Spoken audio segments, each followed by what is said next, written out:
यानी मैं कभी मां नहीं बन पाऊंगी। ज़मरुद, तुमने मुझसे वादा किया था, कहा था उदास नहीं होगी। अदनान, हमारी कोई औलाद नहीं है। तुमने ईशा को खो दिया और मैं तुम्हें एक बच्चा तक नहीं दे सकती।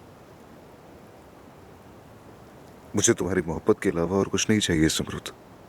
अभी ये सब सोचना बहुत आसान है, लेकिन आज से 2 साल बाद, 5 साल बाद जब अपने आसपास छोटे बच्चों को देखोगे तो खुद ही ये खालीपन महसूस करोगे।